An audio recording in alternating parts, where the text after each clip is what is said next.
ok? Princípio da proteção é o princípio que rege toda a nossa legislação trabalhista. Por quê? Pessoal, a nossa CLT só existe por conta do princípio da proteção. Só existe leis trabalhistas por conta do princípio da proteção.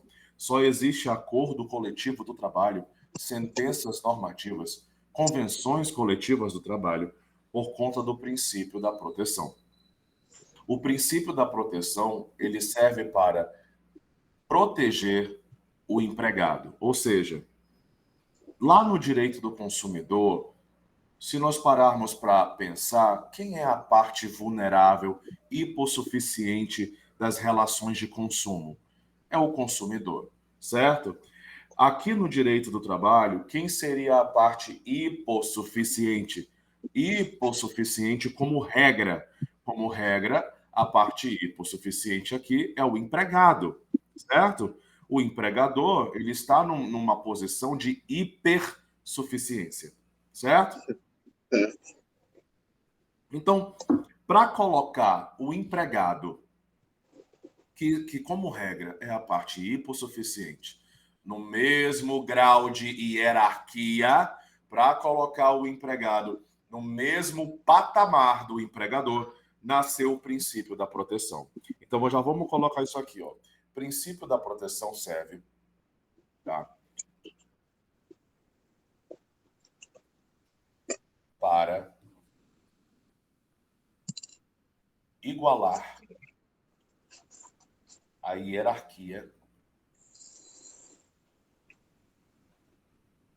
do empregado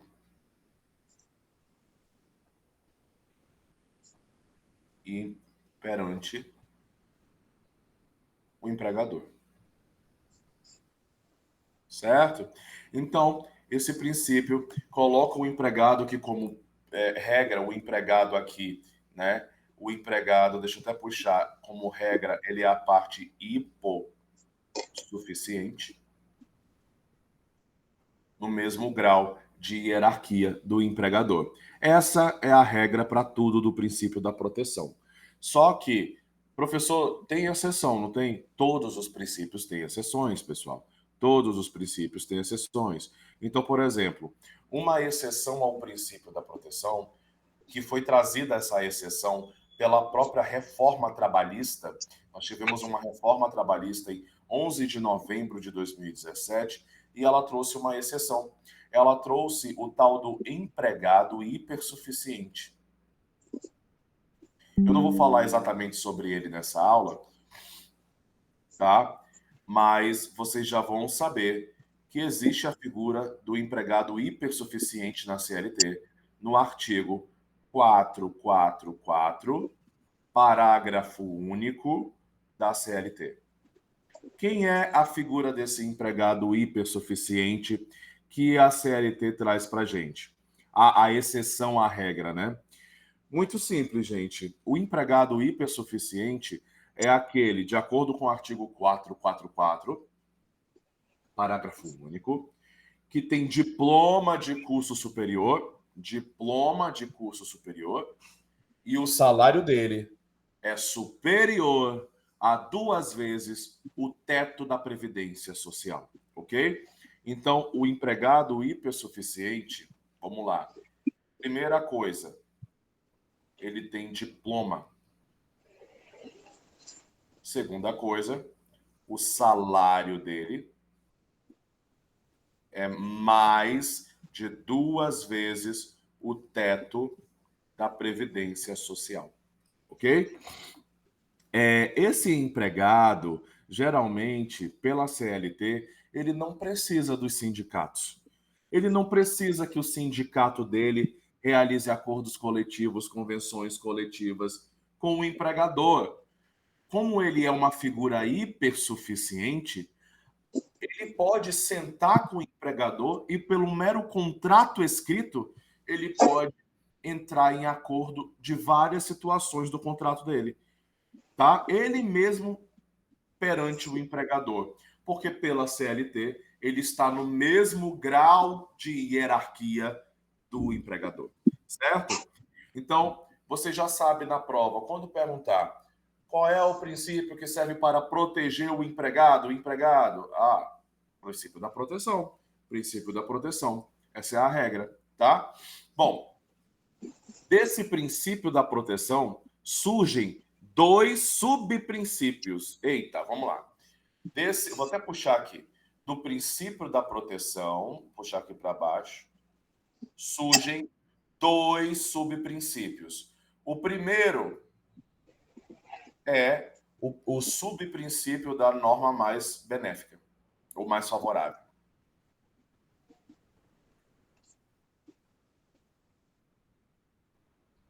Tá? E o segundo é o indúbio pró-operário. O indúbio pró-operário também é chamado de indúbio pró-mísero. Ok? Esses 2 subprincípios nascem do princípio da proteção. Então, nós temos aí a norma mais favorável e o indúbio pró-operário. Pessoal, hoje em dia, o subprincípio da norma mais favorável, será que ainda é utilizado? É utilizado. Como regra, a norma mais favorável ao empregado, como regra, a norma mais favorável ao empregado tem que ser aplicada, certo? Então, se nós temos uma lei super favorável ao empregado e nós temos, vamos supor que nós temos um acordo coletivo super favorável ao empregado, e nós temos uma lei que não é tão favorável ao empregado, prevalece o acordo coletivo, ok? Só que nós temos exceção. A nossa reforma trabalhista, ela trouxe exceções à norma mais favorável, tá? Então, hoje, esse princípio não é um princípio absoluto, não. Hoje, depois da reforma trabalhista, ele foi relativizado. Então, em prova, como é que você vai responder, né? Em relação à norma mais favorável. Uma das exceções a esse princípio, pessoal, deixa eu botar aqui, tá? Primeiro eu vou botar aqui, aplica-se a norma mais benéfica.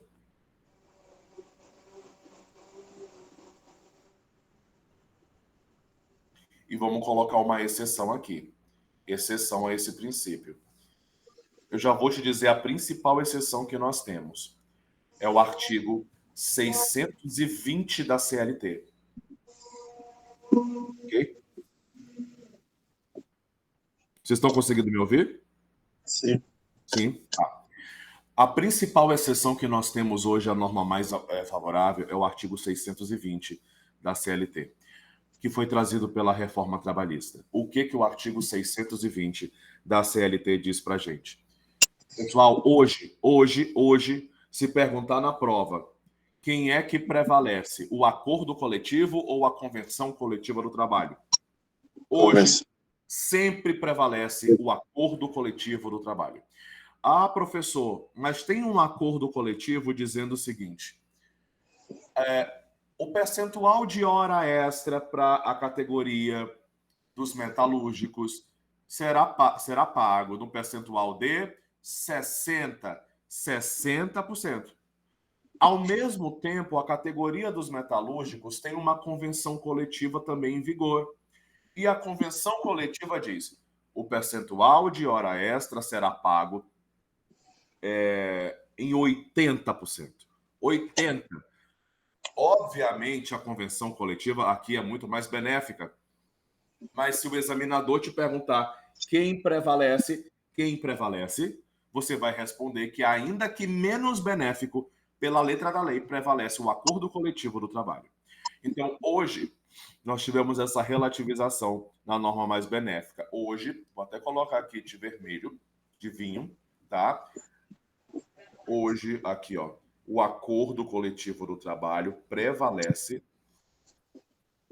sobre convenção coletiva do trabalho. Sempre! Ok? Além disso, nós temos aqui o subprincípio do indúbio pro operário. Isso aqui prevalece ainda, tá? Na dúvida, senhor juiz, beneficia quem? Na dúvida.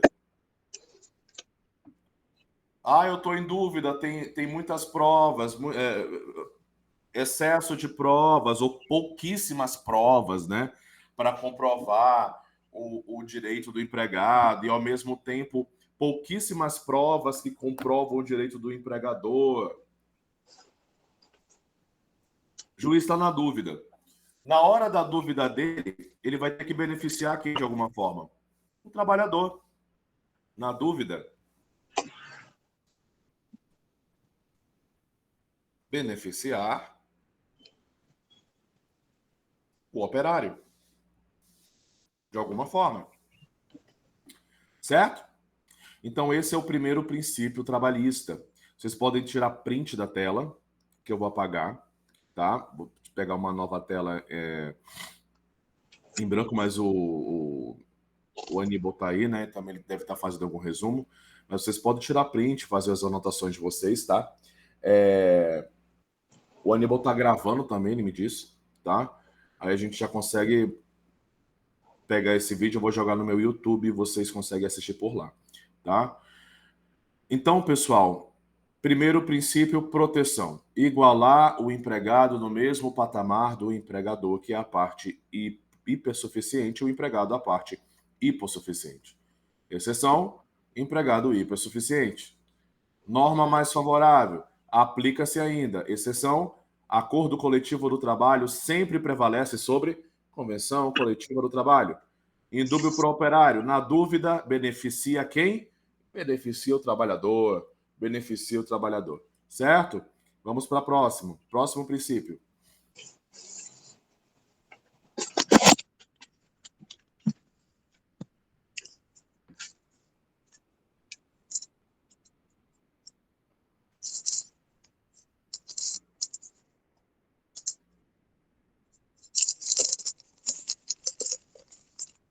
Vamos lá. O próximo Acho que seu microfone está ligado, seu Mário. Pessoal, peço que todos desligam o microfone agora, tá? Porque senão fica dando eco para as outras pessoas. Desligou aí? Não. Não.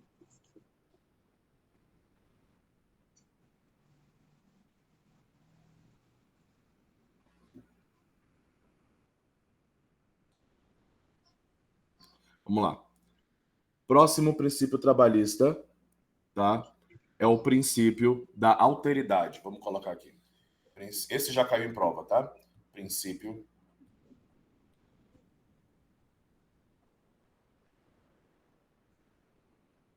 da alteridade.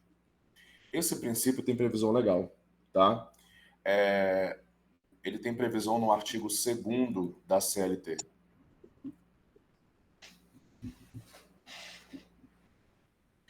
Bom, o que é o princípio da alteridade, pessoal, de forma bem direta e objetiva, tá? Quem é que responde pelos riscos do negócio? É o empregador. Como regra, é o empregador. Então, o empregador não pode depositar nas costas do empregado os riscos pelo negócio dele, tá? Então, pelo princípio da alteridade que está no artigo 2º da CLT, o empregador responde pelos riscos de seu próprio negócio. Já vamos escrever isso, que é o significado do princípio, tá? Aqui, o empregador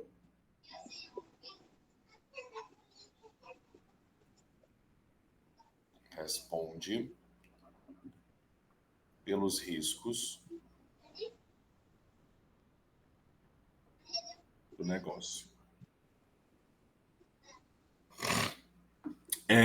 Pessoal, como é que caiu em prova na segunda fase? Caiu em uma questão sobre o princípio da alteridade, tá? Já vou te dizer como é que caiu. Caiu dizendo que o empregado era um empregado comissionado, ou seja, ele realizava vendas e ele ganhava a comissão, certo? E ele conseguiu fazer uma venda de 100 mil reais, um valor bem alto assim, parcelado de várias vezes. E aí, ele ficou super feliz, só que o cliente parou de pagar. O cliente parou de pagar as parcelas. E aí, ao mesmo tempo, o empregador parou de pagar a comissão do empregado. Aí a FGV te perguntava, O empregador está certo em deixar de pagar as comissões do empregado porque o cliente parou de pagar? A resposta era não, o empregador não está correto. Por quê? Porque o empregador não pode depositar nas costas do empregado os riscos do seu negócio. Quem responde pelos riscos do negócio é o empregador, pelo princípio da alteridade. Eles exigiram esse princípio pelo princípio da alteridade, artigo 2º da CLT, certo? Então, essa é a regra. O empregador responde pelos riscos do negócio. Nós temos exceções na CLT? Temos. E eu vou te dizer aqui a principal exceção que nós temos na CLT, tá? Porque se cair em prova, você não vai mais errar isso. Então, vamos lá. A exceção a este princípio, pessoal, vou botar aqui.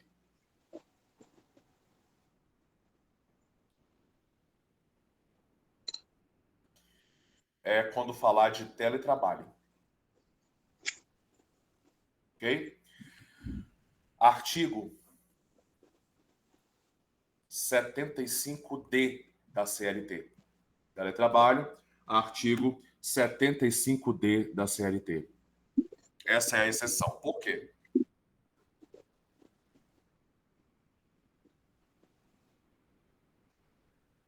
Pessoal, o examinador, ele pode te perguntar assim: o empregado vai para o regime de teletrabalho. Quem é que vai arcar com todas as despesas do teletrabalho? Com a tecnologia da informação? Com tudo que ele vai usar? Aí você responde, é o empregador, pelo princípio da alteridade. Não, não, não. Essa é uma exceção à regra. É claro que o empregado não vai poder arcar com tudo, mas quando perguntar de teletrabalho, você vai responder, tudo estará previsto no contrato. Teletrabalho, tudo estará previsto no contrato. Então, você não vai responder que o empregador arca com tudo, você não vai responder que o empregado arca com tudo, e nem vai responder que cada um arca com 50%. Você vai responder assim. Em relação ao teletrabalho, que é a exceção, tudo estará previsto no contrato.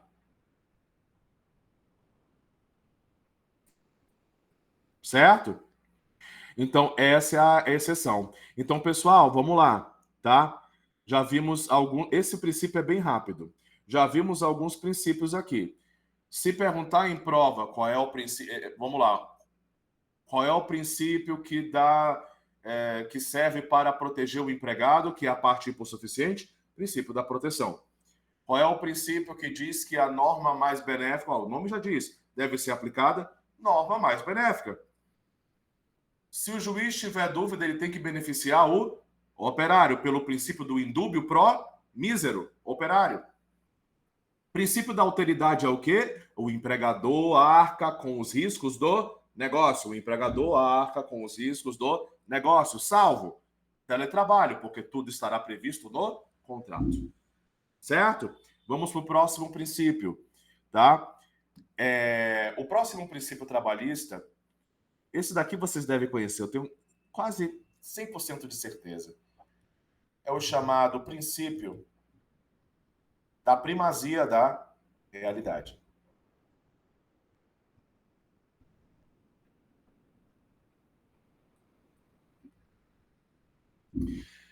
Esse daqui, sem sombra de dúvida, é o princípio mais cobrado na prova, tá? Princípio da primazia da realidade. O que é esse princípio, pessoal? O que importa na Justiça do Trabalho? Eu vou te dizer de forma bem direta. É o teu contrato de trabalho ou o que tu faz na prática? É o que a gente faz na prática, certo?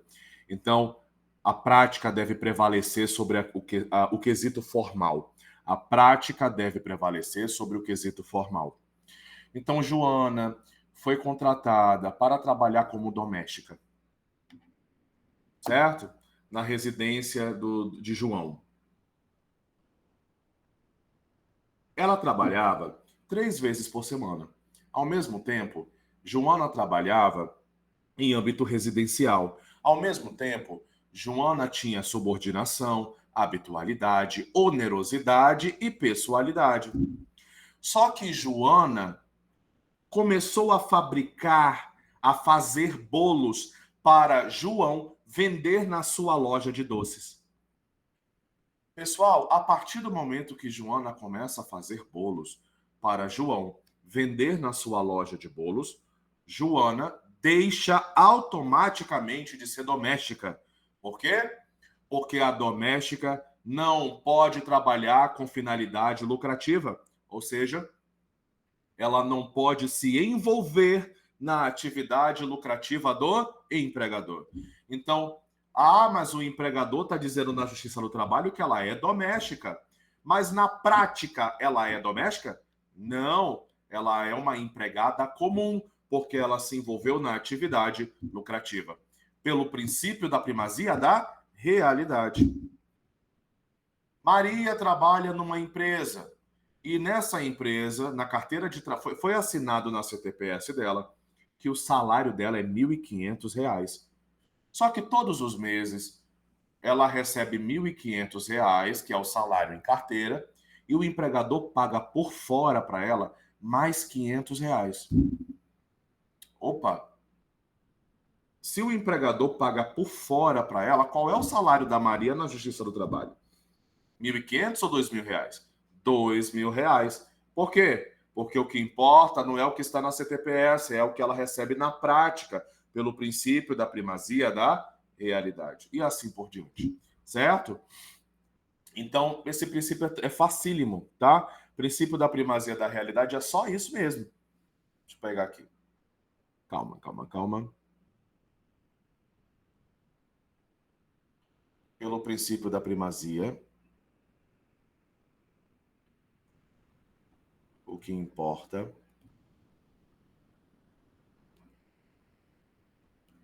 é a prática. Ok? Vou botar outro princípio aqui na tela. Próximo princípio. Vamos lá. Princípio da continuidade.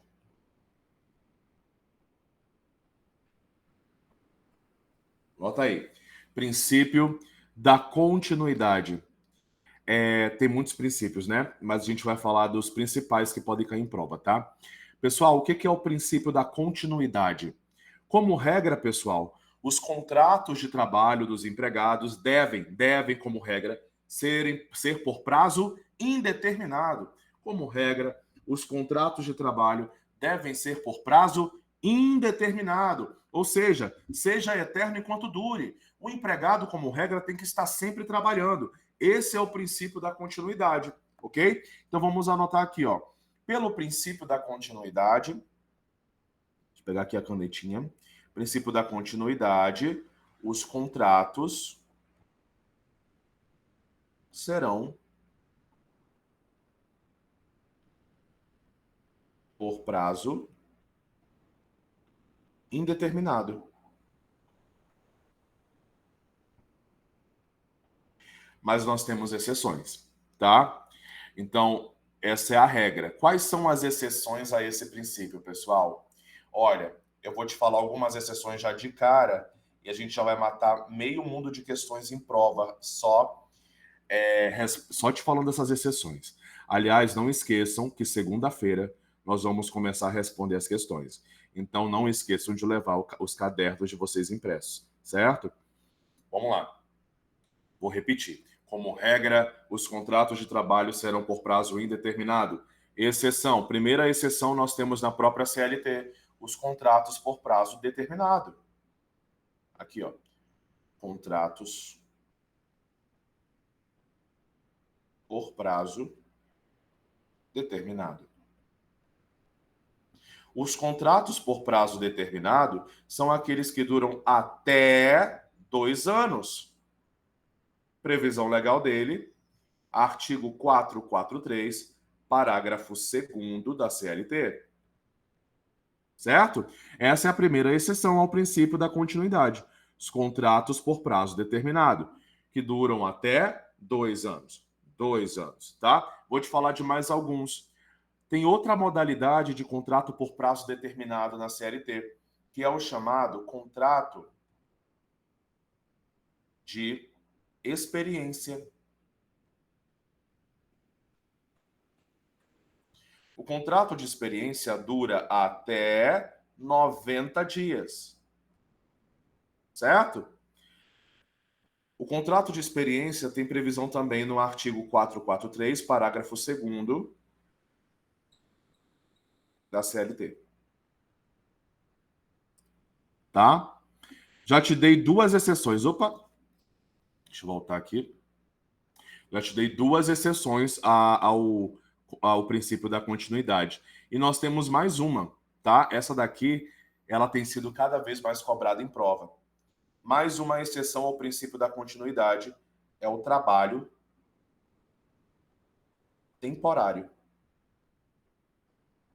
O trabalho temporário, professor, tem diferença entre trabalho temporário e contrato por prazo determinado? Pessoal, tem toda uma diferença. Por quê? O contrato por prazo determinado, que está na CLT, o empregador vai até o empregado contratá-lo, tá? Dura até 2 anos, é regido pela CLT e tudo mais. No trabalho temporário, não. No trabalho temporário tem uma terceirização, ou seja, nós temos uma tomadora de serviços de um lado e a tomadora de serviços contrata uma prestadora de serviços, certo? No trabalho temporário é assim. A tomadora contrata a prestadora. E ele é regido por uma lei específica, que é a Lei 6.019 de 74.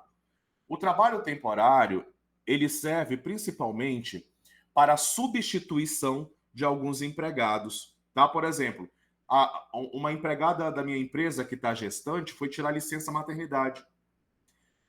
Eu contrato uma empresa de trabalho temporário, uma prestadora de serviço, e ela vai me fornecer uma empregada para ficar no lugar da gestante, temporariamente, enquanto a gestante está afastada. O trabalho temporário também serve para demandas de mercado, ou seja, para contratar empresas que forneçam empregados durante a Páscoa, durante o Natal, fim de ano, tá? Então, essas demandas de mercado temporárias também dá para realizar o trabalho temporário, certo? O trabalho temporário, pessoal, pela lei dele, ele dura. Cadê a canetinha aqui? Ele dura até 180 dias. E ele pode ser prorrogado por mais 90 dias. E a lei dele é a lei 6.019 de 74. Então vamos lá. Eu te passei algumas exceções, as principais, mas tem mais, tá? Então nós temos aí o princípio. Vamos revisar esses 3 princípios? Vamos lá.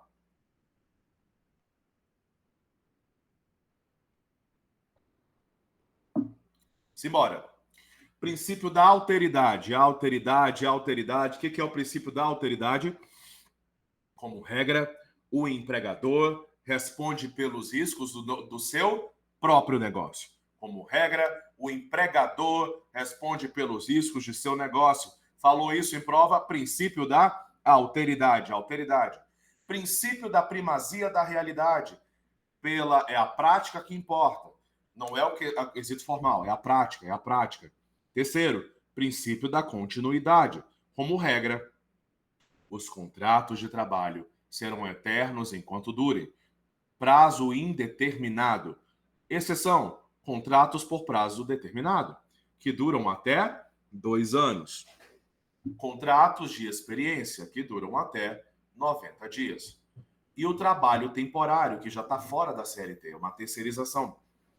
Dura 180 mais 90.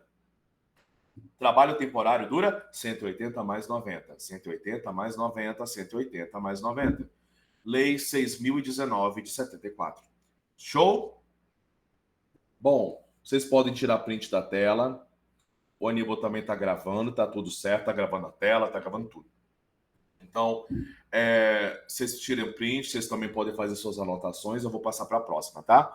Eu também estou salvando essas telas, depois eu mando tudo lá no grupo, tá?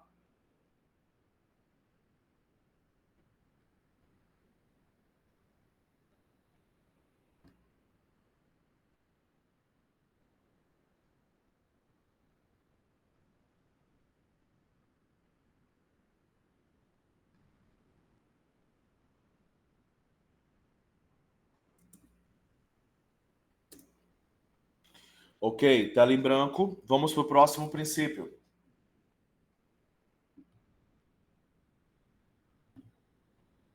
Princípio da irrenunciabilidade.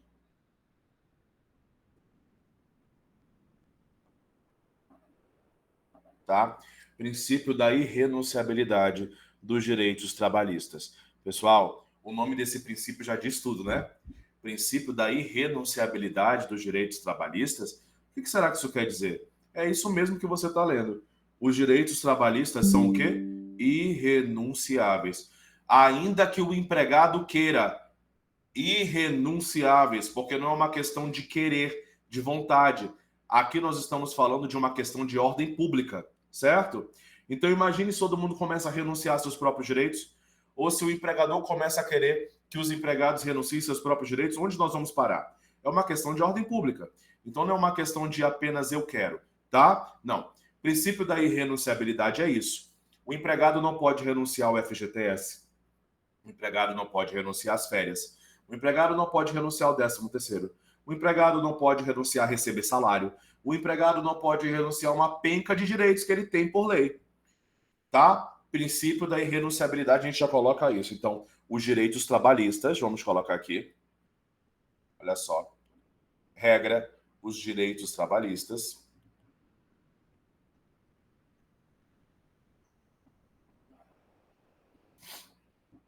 são irrenunciáveis.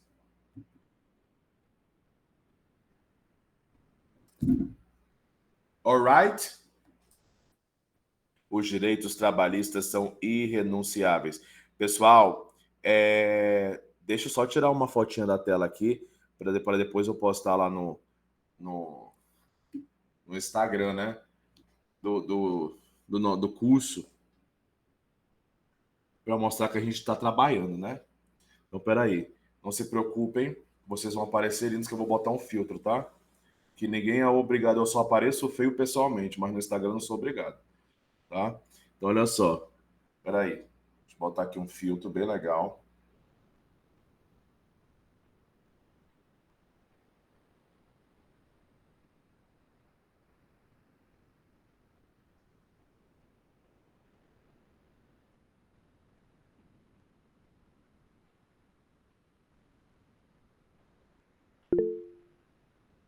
Show. Já salvei aqui. Pronto. Tá? Continuando. Voltando aqui. Princípios, o princípio da renunciabilidade, direitos trabalhistas são renunciáveis. Qual é a exceção? Vamos botar uma exceção aqui básica que vocês devem saber. Pessoal, eu vou te dar uma exceção que geralmente é cobrada na prova, tá? Essa exceção tem previsão legal na súmula 51, inciso 2 do TST, tá?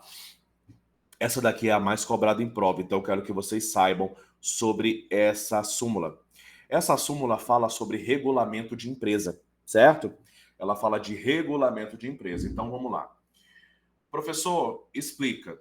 Pessoal, vamos supor, regulamento de empresa é uma lei interna da empresa e deve ser seguido, deve ser cumprido, ok? Mas vamos supor que o empregado está diante de dois regulamentos da empresa, ambos muito bons, ambos muito benéficos para ele, tá? Se ele está perante dois regulamentos da empresa, o empregado pode renunciar a um e ficar com o outro? A resposta pela súmula: pode. Essa é uma das exceções ao princípio da irrenunciabilidade. Então, o empregado está diante de dois regulamentos da empresa. Ele não vai ficar com dois regulamentos para ele, certo? Então, ele pode escolher só um, o mais benéfico para ele? Pode, claro que pode. Só que, pela súmula 51, inciso 2 do TST, quando o empregado escolhe por um regulamento, tem efeito de renúncia ao outro, certo? Então, essa é uma exceção clássica ao princípio da irrenunciabilidade. Vamos escrever aqui, ó, tá? Súmula 51, inciso 2 do TST, que fala sobre regulamento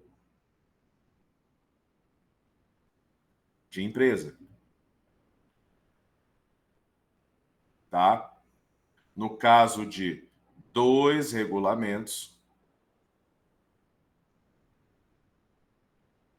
o empregado pode optar por um e renunciar ao outro. Certo? Principal exceção. Essa eu quero que vocês saibam, porque geralmente a FGV bate em cima disso, ok? E antes de... Nós temos 12 minutos saindo nessa chamada, eu vou já mandar um novo link lá no grupo, mas eu já vou finalizar os princípios agora com vocês, nesses 12 minutos, tá? Eu vou falar aqui de um último princípio que eu tenho que falar para vocês, que é o princípio da intangibilidade salarial, tá? É o último princípio que eu vou falar nessa aula. Vamos lá. Princípio, deixa eu botar aqui embaixo, da intangibilidade salarial.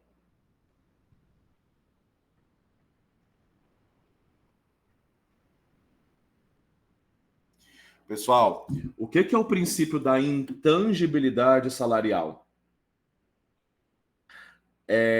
Vamos lá. Não confundam em prova irrenunciabilidade com intangibilidade. São parecidos? São, mas não são a mesma coisa. Irrenunciabilidade, o nome já diz, não pode renunciar. Intangibilidade salarial, de forma bem direta, significa vedação a descontos. É isso. Vedação a descontos do salário. Ou seja, como regra, o empregador não pode realizar o quê? Descontos do salário do empregado. Como regra, o empregador não pode realizar descontos do salário do empregado pelo princípio da intangibilidade salarial. Esse princípio já caiu em prova, tá? Intangibilidade. 3 princípios que caíram em prova. Alteridade, intangibilidade, estou te falando 3 princípios que já caíram em prova. Alteridade, intangibilidade e princípio da primazia da realidade. São os 3 princípios que já foram cobrados. Vedação a descontos. Como regra, o empregador não pode descontar nada do salário do empregado. Exceção. Tem exceção, professor? Tem exceção. Qual é a exceção ao princípio da intangibilidade? A exceção está no próprio artigo que fala de descontos, que é o artigo 462 da CLT. O artigo 462 diz: o empregador não pode descontar nada do salário do empregado, salvo quando se tratar de descontos legais. Descontos legais? Que tipo de descontos legais existem? Pessoal, INSS é um desconto legal. Não está na lei que tem que ser descontado? Então vai descontar. O que mais que é um desconto legal? Vale transporte, quando ele é fornecido, tem que ser descontado na porcentagem máxima de 6%. Vale transporte, tá? Também é permitido descontos contratuais.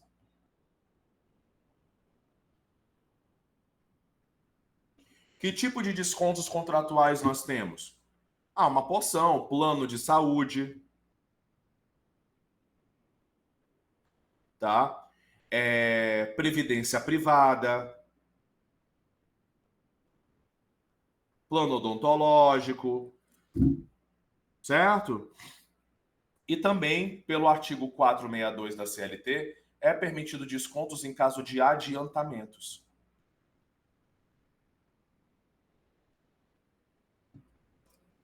Tá? Então, é isso. Vamos revisar isso daqui. Desde o início, a gente tem 9 minutos para revisar os principais princípios. Vamos lá? Tirem print da tela, tá? Vamos lá, pessoal. Princípio, se perguntar em prova, o empregador pode deixar de pagar as comissões ao empregado porque o cliente parou de pagar? Resposta direta, objetiva, não pode. Por que que não pode? Porque quem é que responde pelos riscos do negócio? O empregador. O empregador responde pelos riscos do negócio pelo princípio da alteridade. Alteridade. Segundo, o empregado pode renunciar aos seus direitos trabalhistas? Professor, nem se ele quiser, nem se ele quiser, porque é uma questão de ordem pública, pelo princípio da irrenunciabilidade. Qual é a exceção? A principal exceção que nós temos é sobre o regulamento de empresa na súmula 51, inciso 2 do TST. Em caso de 2 regulamentos, o empregado pode optar por um e renunciar ao outro. No caso, ele opta pelo mais benéfico para ele, certo? Princípio da intangibilidade salarial, vedação a descontos, ou seja, o empregador não pode realizar descontos do salário do empregado sem a sua anuência. Exceção: descontos legais. INSS, vale transporte. Exceção: descontos contratuais, plano de saúde, previdência privada e adiantamentos. Certo? Já foi todos os princípios aqui, tá? Que eu gostaria de passar para vocês. Eu acho que eu passei praticamente todos os princípios trabalhistas que podem cair em prova, tá? Eu vou finalizar essa chamada. Antes, deixa eu só salvar isso aqui para eu mandar para vocês depois. E eu vou mandar outro link lá no grupo, tá?